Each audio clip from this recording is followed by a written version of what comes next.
Kalau sebagai ekonom bisa bahkan saya ingin mengatakan kepastian pada level analisis ya, bukan kemungkinan lagi, pasti kita mengalami peningkatan nilai impor migas. Belum tentu dengan volumenya ya, ini penting. 2,37% impor barang non migas kita di 6 bulan ini berasal dari Cina. Jadi kita memang sangat tergantungan ya sama Cina dalam ekspor dan impor. Impor terlebih-lebih pembangunan IKN dan sebagainya yang memerlukan barang-barang mesin dan sebagainya itu meningkatkan.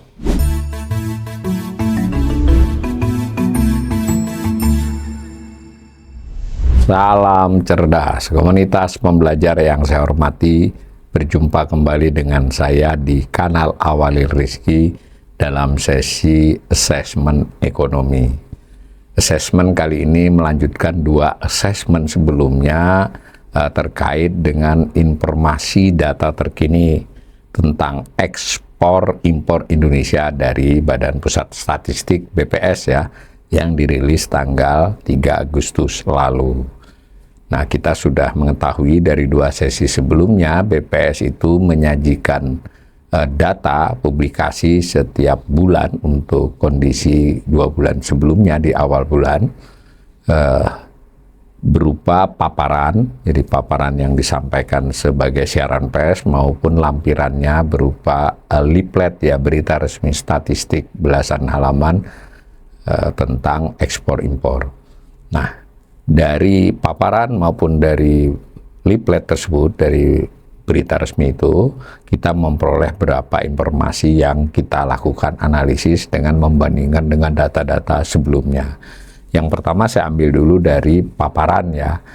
Yang sana adalah gambar yang memperlihatkan nilai impor Indonesia selama bulan Juni 2026 sebesar 25,91 miliar dolar. Itu meningkat atau tumbuh cukup pesat dibandingkan setahun sebelumnya, Juni 2025, mengalami kenaikan 34,27%.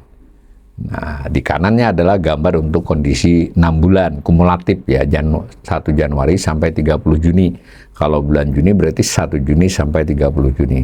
Nah, selama 6 bulan diinformasikan nilai impor barang Indonesia, impor barang ya, itu mencapai 137,24 miliar dolar. Nah, itu meningkat sebanyak 18,69% dibandingkan kondisi yang sama 6 bulan pada tahun lalu. Itu gambarnya. Nah, diinformasikan juga dalam gambar ini pembagian 2 kelompok besar impor, kelompok barangnya. Yang satu disebut kelompok migas, minyak dan gas. Jadi bisa minyak mentah, bisa hasil minyak, bisa gas ya, gas alam. Lalu yang kelompok lebih besar itu adalah non-migas. Nah, secara bulanan impor migas kita mencapai 4,56 miliar dolar. Itu cukup besar ya. Peningkatannya nggak main-main, hampir lebih dari 2 kali lipat, naik 105,18%. Berarti lebih dari 2 kali lipat dibandingkan bulan Juni tahun lalu. Sedangkan secara kumulatif kenaikannya juga cukup signifikan sebanyak 38,71%. Nah, sementara itu komoditas non-migas yang mencakup komoditas lebih banyak itu 1 bulan ini mengalami kenaikan 1 bulan. Kondisi 1 bulan ini dibandingkan sebulan yang sama tahun lalu, bulan Juni, kenaikannya 25,05%. Yang kuning ya, gambar kuning. Nah, yang di sini gambar paling ujung batang itu menunjukkan kenaikan impor non-migas mencapai 15,50%. Itu informasi terpenting dari paparan tentang impor. Nah, kalau kita lebih detailkan, tapi tentu memerlukan data-data tambahan yang tidak hanya pada saat siaran pers maupun di berita resmi statistiknya, tapi harus menelisik BRS tahun sebelumnya, bahkan juga kita bisa masuk ke laman BPS untuk memeriksa data-data yang lebih lama. Nah, kalau digambar secara bulanan dari tahun 2021 ya, bulan Juni, jadi selama 6 tahun ini itu 25,91 miliar dolar yang bulan Juni ini adalah impor bulanan tertinggi sepanjang gambar ini. Bahkan ditarik lebih jauh pun di masa-masa yang lampau sama ya. Nah, khusus yang saya kasih tanda angka itu adalah bulan Juni pada tahun yang bersangkutan. Jadi dilihat secara Juni dia paling tinggi, dilihat secara bulanan keseluruhan pun bulan apa saja dia tertinggi. Kemudian di sebelah kanannya adalah data kumulatif. Jadi impor barang Indonesia selama 6 bulan ini 1 Januari sampai 30 Juni itu mencapai 137,24 miliar dolar.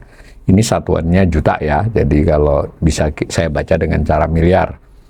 Itu juga merupakan impor terbesar, terbanyak untuk kurun 6 bulan di tahun-tahun yang ada datanya ini dari 2017. Nah, bisa dipastikan kalau ditarik ke tahun-tahun yang lebih lama juga ini tetap yang tertinggi. Ini menarik ya. Jadi kita sempat mengalami penurunan 23, 24 landai, naik 25, 26 ini melesat impor ya.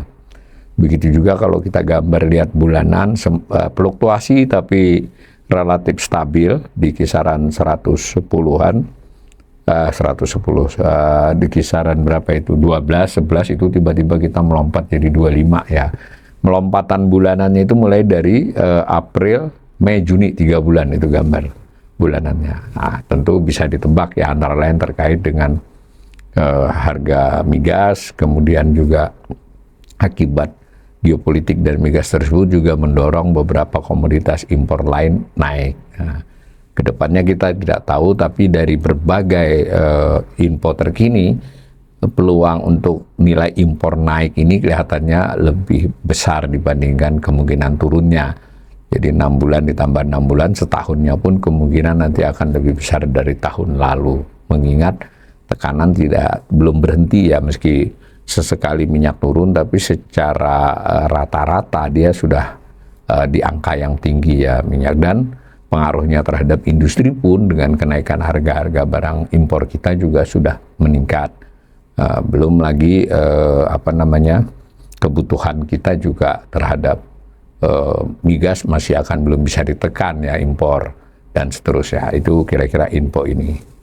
Nah, kalau kita tarik untuk tahun yang lebih panjang, nah tadi supaya kita punya gambaran bahwa ini memang kita sudah mulai mengalami masa-masa impor kita cukup membengkak ya. Ini kalau dilihat dari 2004, yang lain setahun semua kecuali yang 2026 yang hanya 6 bulan. Itu sebetulnya kenaikan di 2026 ini ya tidak yang paling tinggi. Kita pernah naik 38%, 21%. Lihat aja gambar yang orange itu menunjukkan kenaikan setahun ya. 1 tahun dibandingkan setahun sebelumnya nilai impor. Nah, ini 6 bulan dibandingkan 6 bulan, bukan dibandingkan 1 tahun 2025 ya. Itu 18,69% ini sudah termasuk yang tinggi tapi bukan yang paling tinggi. Jadi dari sisi ini alarmnya juga belum keras ya. Artinya kita kinerja impor ini perlu diperhatikan tapi belum mencapai tekanan yang sangat berat. Tapi jangan lupa kita dengan tekanan segini saja, misal ini sebagai contoh analisisnya kemana saja, itu cadangan devisa kita menurun dan hanya naik sedikit di bulan terakhir ini, tapi di sepanjang tahun 2026 ini turun. Ujungnya adalah nilai tukar rupiah yang relatif melemah ya selama year to date ya, selama bulan-bulan berjalan ini. Tuh. Nah, informasi lebih lanjut oleh BPS dibagi antara migas dan non migas tadi. Nah, ini khusus migas. Migas yang bulanan ya selama 6 tahun terakhir itu 4,56 miliar dolar, 4.558 juta dolar atau 4,56 miliar dolar itu juga merupakan yang tertinggi ya sepanjang beberapa tahun ini. Nah, kalau ditarik panjang juga ini jelas tertinggi. Nah, sudah melampaui yang 2026. Nah, khusus yang saya kasih angka itu adalah angka di bulan Juni masing-masing tahun. Nah, di gambar ini juga kelihatan tinggi itu mulai dari Mei, April, Juni ya, migas wajar kan nilainya. Mungkin volumenya sebetulnya tidak. Tetapi karena kenaikan harga di 3 bulan ini sangat signifikan, dia langsung menaikkan nilai impor migas. Nah, di sebelah kanannya kumulatif. Sumbangan di 3 bulan ini sangat terasa di kondisi Januari sampai Juni ini. Sehingga secara kumulatif Januari-Juni dibandingkan tahun-tahun sebelumnya untuk kurun 6 bulan yang sama, dia juga sudah yang tertinggi itu. Mencapai 22 miliar dolar ya, 22.003,5 juta dolar, 22 miliar lah begitu ya. Itu lebih tinggi, dan sederhananya juga kita bisa membayangkan 6 bulan tersisa untuk 2026 ini kelihatannya juga masih akan ada tekanan di nilai impor migas ini. Meskipun ada kemungkinan dia mengalami penurunan, tapi dari geopolitik, dari berbagai hal yang sudah terlanjur, jadi rigiditas turun itu relatif lebih kuat ya dibandingkan naik. Dan jangan lupa kebanyakan perdagangan itu juga bersifat mayoritas perdagangan migas itu forward ya, artinya perdagangan future kok, forward perdagangan future, sehingga kita sudah bisa menduga harga-harga yang akan dibayarkan di bulan-bulan mendatang ya. Kecenderungannya meskipun tidak melonjak lagi, tapi akan bertahan di angka-angka yang cukup tinggi di 4,56 miliar dolar ini.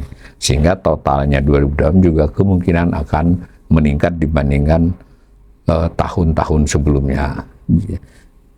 Kalau sebagai ekonom bisa bahkan saya ingin mengatakan kepastian pada level analisis ya, bukan kemungkinan lagi, pasti kita mengalami peningkatan nilai impor migas. Belum tentu dengan volumenya ya, ini penting. Nah, kalau ditarik lebih panjang ya impor migas, tapi jangan lupa batang yang di Januari 2026 ini baru 6 bulan loh. 6 bulannya di 2026 bahkan lebih tinggi dari beberapa tahun di masa lalu ya. 6 bulan loh. Yang lain kan setahun itu. Kenaikan di 6 bulan ini dibandingkan 6 bulan sebelumnya 38,21%, termasuk kenaikan yang tinggi. Bukan yang tertinggi, tapi termasuk yang tinggi. 2021 pernah tinggi sekali, 2017 di bawahnya. Ya ini mungkin nomor 2 atau nomor 3 tertinggi selama belasan tahun terakhir, kurun 6 bulan dibandingkan pertumbuhan setahunnya. Kalau tetap bertahan di 6 bulan belakangan, ini bisa jadi ya bertahan di tertinggi kedua atau tertinggi ketiga, tapi mungkin tidak melampaui 2021 ya kenaikan tahunannya. Nanti kita lihat. Padahal dari sisi tertentu sebetulnya nilai total impor migas setahun selama 23, 24, 25 ini relatif menurun ya, sedikit menurun lah dibandingkan 22 misalnya. Dan tidak setinggi di tahun-tahun yang lebih lama tuh 2011, 12, 13, 14. Tapi bisa jadi 2026 ini akan menyamai tahun-tahun yang nyaris bisa diperkirakan itu melampaui 2022 ya, dan bisa jadi menyamai 2013 dan 14, kurang lebih begitu. Nah, bagaimana dengan non migas? Nah, ini yang paling sering dianalisis. Migas biasanya kenapa suka menjadi kesulitan dianalisis, karena ya fenomenanya itu lebih ditentukan oleh faktor eksternal ya dibandingkan internal. Kalau migas, kalau non migas ini ke daya kita itu ada lah, misalnya kita mengelola kebutuhan bahan baku, kita melakukan aturan-aturan untuk menghambat impor tertentu atau memberi tarif atau memberikan syarat-syarat perdagangan yang membuat dia tidak terlalu cepat pertumbuhannya, tidak menekan, itu bisa. Tapi kalau migas kan nggak, sulit itu karena kita memang butuh. Nah, ini impor non migas kita di luar dugaan juga. Nah, itu ternyata bulan Juni ini adalah tertinggi ya, baik dibandingkan Juni tahun sebelumnya yang saya kasih angka maupun bulan-bulan lain. Nah, secara volume rasanya tidak mungkin terjadi peningkatan yang melesat ya impor non migas ini, karena kan impor non migas itu terkait dengan kebutuhan konsumsi dan terutama sekali bahan baku. Kelihatannya lompatannya mestinya juga tidak seradikal Juni ini ya, April, Mei, Juni ini. Jadi faktor-faktor harga barang impor juga sedang naik. Jadi kenaikan harga migas, batu bara, dan kemudian itu mendorong energi lah ya secara keseluruhan, mendorong kenaikan harga-harga lainnya. Begitu juga dengan asuransi, mungkin juga premi-premi risiko lainnya yang harus dibayar oleh perdagangan internasional juga membuat harga mengalami kenaikan. Secara kumulatif pun impor non migas juga tertinggi ya 6 bulan ini, 115 miliar dolar dibandingkan dengan 6 bulan pada tahun-tahun sebelumnya. Nah, kalau dibuat yang lebih panjang, cuma yang lain itu adalah 1 tahun, ya, yang Januari Juni ini baru setengah tahun, itu kelihatannya ada potensi ya untuk sekurang-kurangnya sama dengan 2025, ya bisa jadi termasuk impor yang tinggi. Secara pertumbuhan dia 15,50%. Tahun kemarin memang pertumbuhannya lebih tinggi ya, 21,58%.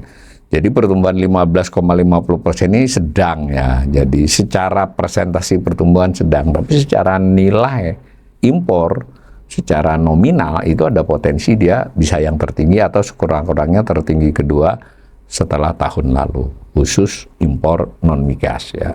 Nah, kita mendapatkan informasi juga dari BPS tentang kelompok barang, golongan barang. Nah, sama dengan ekspor, ada penggolongan yang mengikuti Harmonized System ya, HS itu adalah standar internasional untuk kepabeanan. Nah, apa tujuannya? Biar bisa membandingkan antar negara, juga pemeriksaan di masing-masing negara, syarat dan ketentuan untuk HS tertentu di beberapa negara itu juga dilakukan, sehingga ini diikuti ya. BPS mengambil data dari yang diberikan oleh kepabeanan ya, bea cukai ya, itu jadi ada. Nah, di sini kalau yang 2 digit yang dipakai antara lain, tapi juga ada data 6 digit, 8 digit ya, dan juga kadang disebut juga SITC, itu jenis penggolongan yang lain. Tapi yang HS ini lebih sering dianalisis ya, karena analisis HS ini juga memungkinkan analisis antar negara. Ini sama, ini juga kalau seperti kita bicara ekspor kan pakai HS juga, itu kita jadi bisa melihat kalau kita ekspor ke mana, ya di sana dicatatnya berapa gitu atas item HS nomor sekian, dan sebaliknya ya, oleh negara-negara tertentu yang bermitra dagang dengan Indonesia, otoritasnya juga bisa memeriksa catatan di kita menerima impor dari negara mereka berapa. Ini menyangkut juga pengawasan terhadap perdagangan ya, karena ada pajak, ada pungutan di masing-masing negara kan. Nah, kalau dilihat ini 10 macam golongan barang yang paling banyak diimpor itu yang mencapai hampir 60% ya, 58,50%. Yang teratas itu mesin peralatan mekanis dan bagiannya, nah, itu mencapai 17,42%. Lalu mesin perlengkapan elektrik dan bagiannya, mesin perlengkapan elektrik ya, jadi ya HP ada di sini ya, 15,09%. Nah, lalu plastik dan barang dari plastik itu 5,30% dan seterusnya. Tapi kita dibandingkan ekspor, nampak memang impor ini lebih variatif ya. Ya, saya ingatkan ini juga salah satu masalah perekonomian kita. Ekspor kita kalau dilihat dari sisi HS itu terlalu didominasi oleh HS tertentu, HS yang golongan barang yang erat kaitannya dengan sumber daya alam, meskipun mungkin diolah seperti besi baja, seperti minyak sawit dan CPO dan turunannya, seperti bahan bakar mineral diolah sedikit, tapi tetap bisa dikatakan dekat dengan soal sektor primer ya, dengan sumber daya alam. Nah, tapi kalau impor kita banyak yang barang olahan kan. Nah, dilihat ini urutannya seperti itu. Jadi kita impor tadi saya sudah bahasakan, kita juga besi dan baja itu unik, kita juga ekspor tapi sekaligus impor. Nah, ini baik di kaitan detail kualitas, kuantitas ataupun juga memang perdagangan ya begitu ya, biasa kan, ada beli ada. Jadi supaya kita juga paham ya, yang namanya barang itu kan ragamnya banyak, pelakunya juga tidak pemerintah kan. Jadi ibaratnya ada satu desa daerah itu dia sebetulnya surplus beras, tapi kenapa dia impor beras kan bisa saja impor, membeli beras dari daerah lain maksudnya. Bisa jadi beberapa kelompok masyarakat di daerah penghasil beras itu menginginkan beras yang misalnya beras mati atau beras dengan kualitas lebih baik daripada yang diproduksi dia, ya kurang lebih begitulah. Nah, kita juga masih ngimpor bahan kimia organik, kendaraan sudah kita juga masih cukup besar impornya. Nah, berbagai produk kimia ya dan seterusnya. Nah, kalau di BPS di dalam sajiannya, kalau ini disajikan di berita resmi statistik yang belasan halaman tadi, yang dokumen ya. Kalau yang ini disajikan di paparan, ya berdasar yang itu diolah ya. Jadi kalau di gambar ini 3 yang teratas ini, 1, 2, 3, digambar di sini, dipilih, disajikan ulang dalam bentuk yang lebih kita bisa memahami ya. Kalau tabel kan perlu diplotot ini. Nah, misal mesin dan peralatan mekanis selama 6 bulan di tahun 2026 ini impornya nilainya 20,07 miliar dolar. Itu naik 17,43% ya. Mesin, peralatan, mekanis ini ya umpama ada, bukan umpama ya, memang ada. Misalnya kita impor alutsista strategis yang berupa peralatan militer tertentu yang besar-besar, itu masuk sini kan. Ini contoh. Atau kita sedang melihat adanya upaya untuk meningkatkan proyek-proyek hilirisasi yang mengimpor barang-barang untuk pabriknya gitu, barang modalnya, ini bisa peralatan mekanis ini untuk produksi kan. Nah, secara volume sebetulnya kenaikannya hanya 9,77%. Jadi kenaikan nilai impor mesin peralatan mekanis itu juga disumbang oleh kenaikan harganya, karena kenaikan volume itu berarti memang naik jumlahnya yang diimpor barangnya, tapi kenaikan harganya, kenaikan nilainya lebih tinggi, menunjukkan harganya meningkat di periode 6 bulan ini.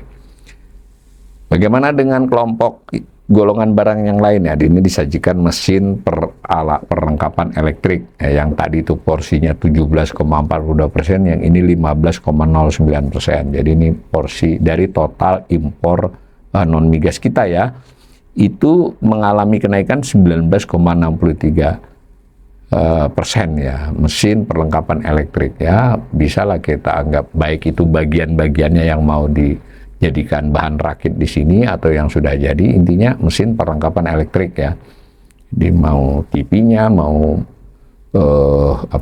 alat HP-nya atau komputernya atau bagiannya yang kemudian di sini diolah lagi, itu mengalami peningkatan 19,63%. Tapi menariknya, kenaikan volumenya hanya 58,96%. Bukan hanya ya, lebih tinggi. Artinya dalam konteks mesin perlengkapan elektrik ini tidak ada indikasi kenaikan harga, meskipun ini perlu data detail ya, karena mungkin yang meningkat yang mana. Tapi secara umum tidak terindikasi seperti tadi mesin peralatan mekanik yang kenaikan nilainya lebih tinggi dari kenaikan volumenya. Yang ini justru kenaikan nilainya lebih rendah daripada kenaikan volumenya. Jadi bisa saja di beberapa barang itu mengalami penurunan ya.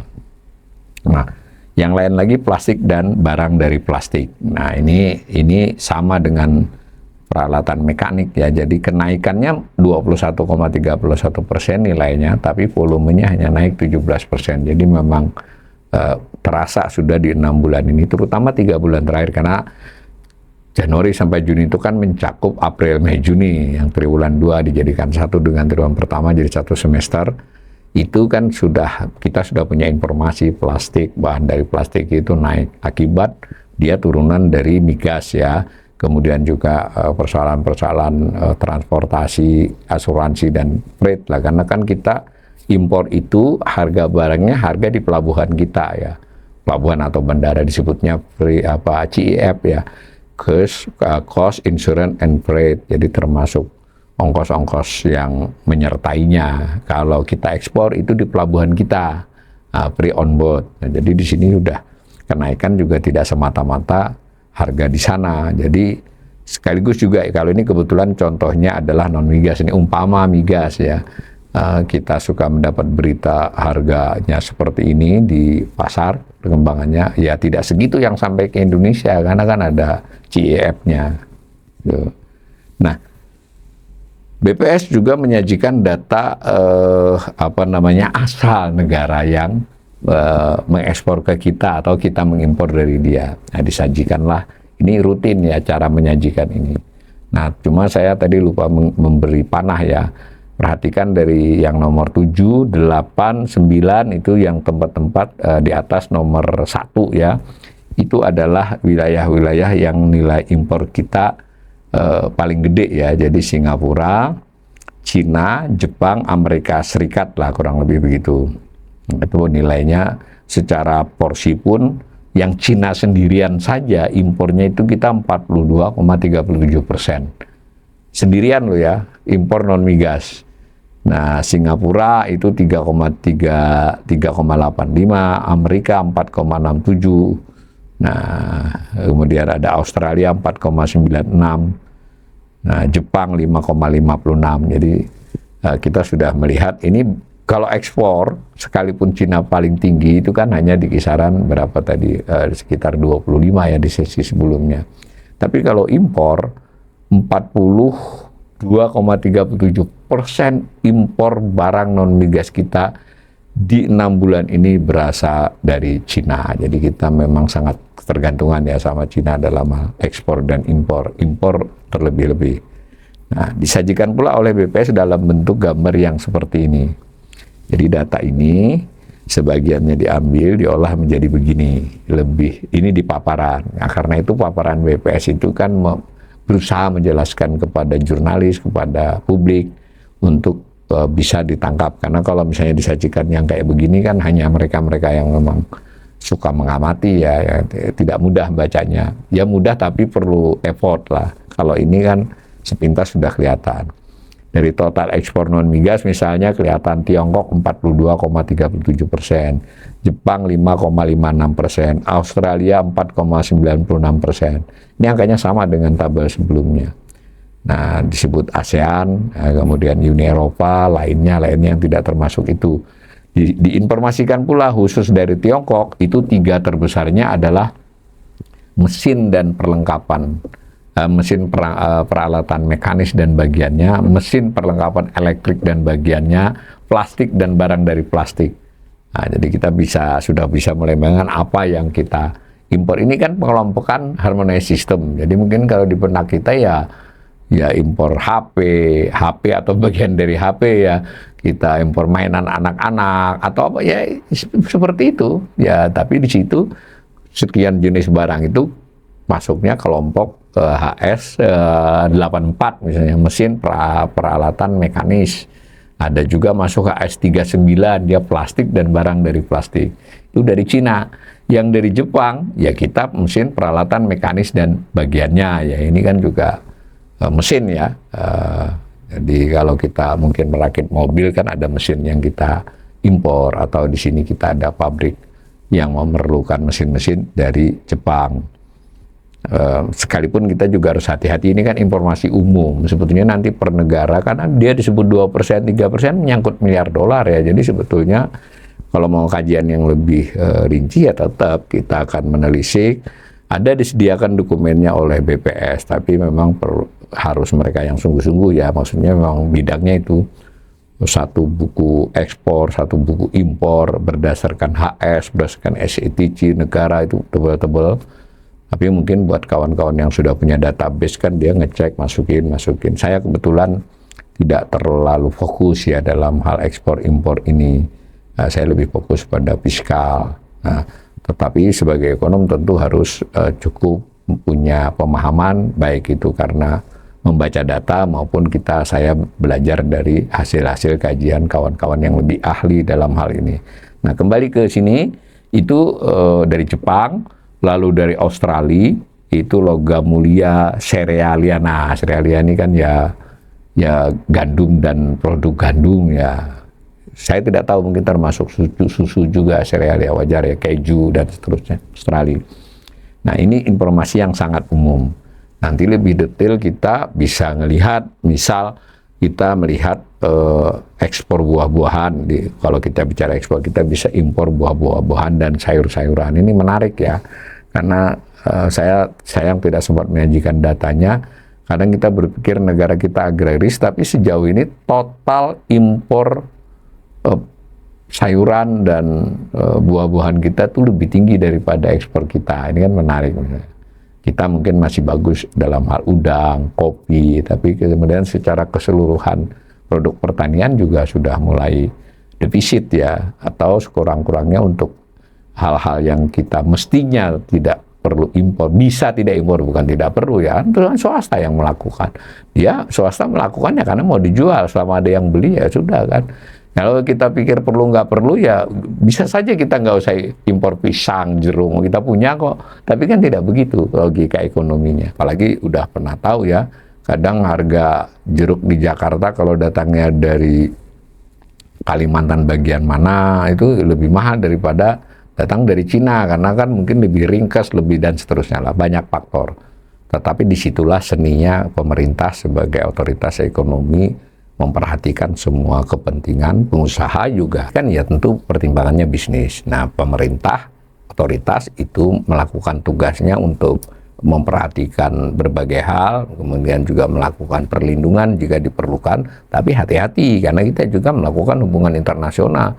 Main larang impor, kita nggak bisa ekspor kan sama saja nanti jatuhnya. Nah, di situ ya kita bisa melihat informasi ini antara lain berguna untuk kita mencoba memahami bahwa dinamika ekspor impor ini salah satu yang menentukan kinerja perekonomian satu negara.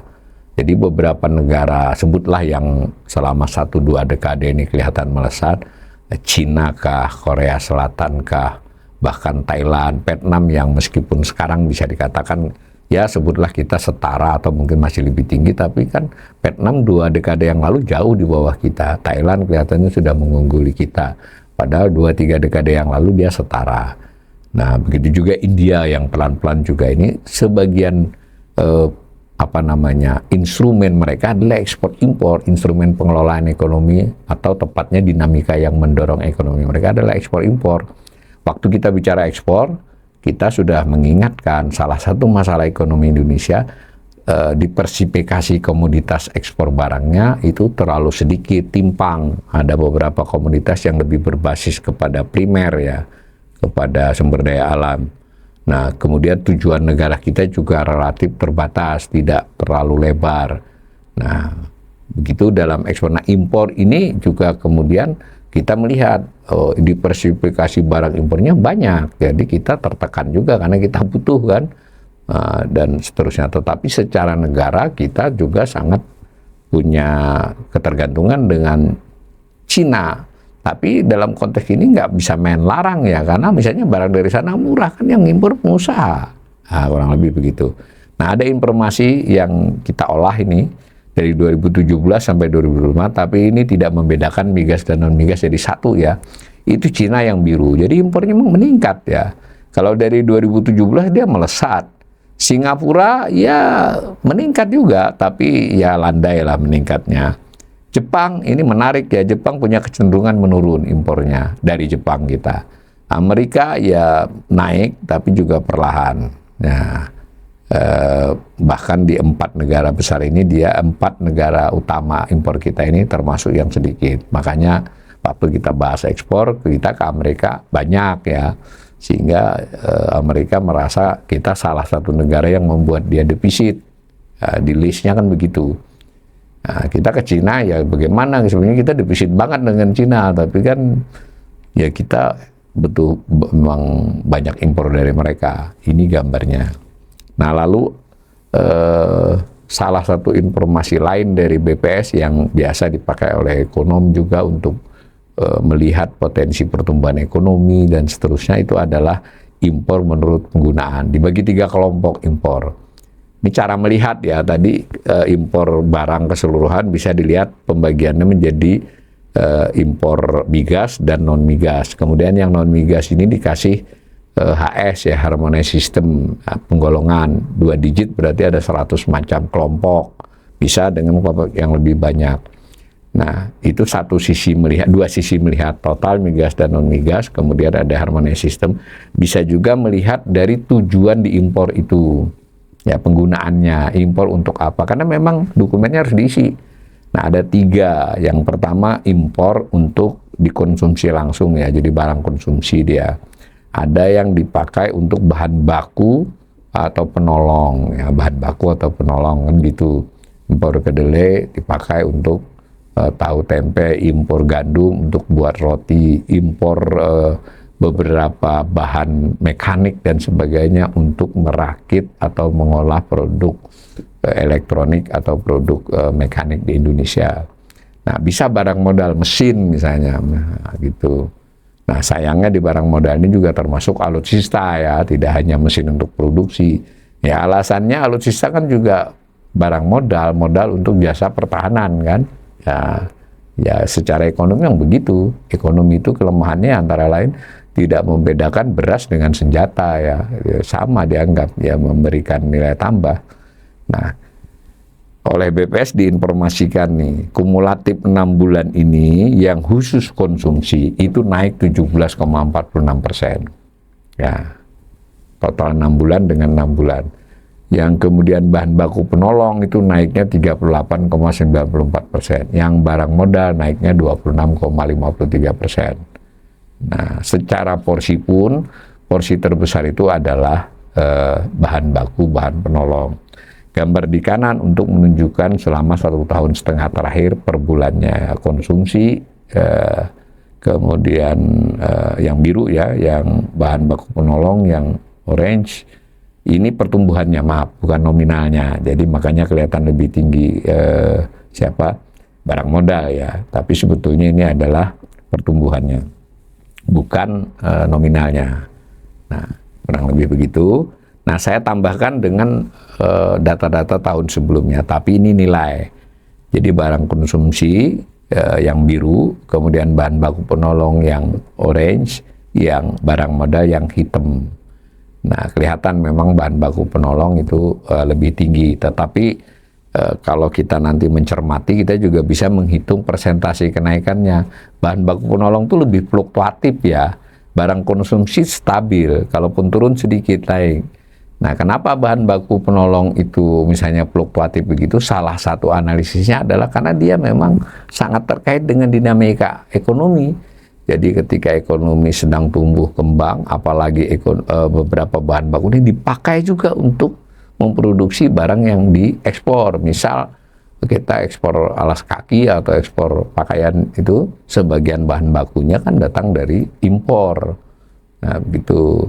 Nah, barang modal ini mengalami peningkatan beberapa tahun ini. Saya ingin ingatkan betul, di barang modal ini ya termasuk itu alutsista atau termasuk mesin-mesin perlengkapan yang sedang kita kita giatkan untuk membangun proyek hilirisasi gitu, atau mungkin pembangunan IKN dan sebagainya yang memerlukan barang-barang mesin dan sebagainya, itu meningkatkan. Nah, ini gambarnya. Nah, dengan demikian kita bisa menyimpulkan secara sederhana terkait fenomena dinamika impor di bulan Juni ini. Pertama, bulan Juni ini impor tercatat 25,91 miliar dolar ya, 26 miliar hampir.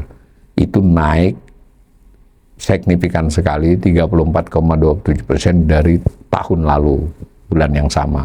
Secara kumulatif naiknya 18,69%.